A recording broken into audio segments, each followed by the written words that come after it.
الهی در بگیر رب خانه بغیر از 3 نفر کسی نماند.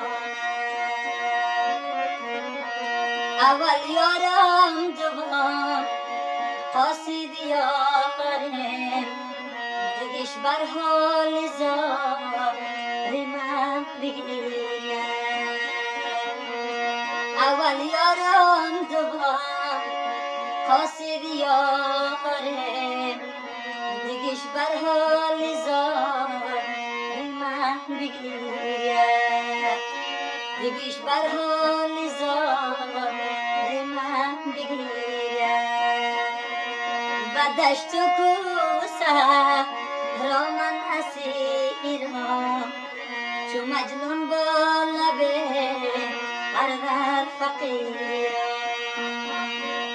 در این دنیا وفا دارم نکرده و ما شرطا که دام منت بگیرم.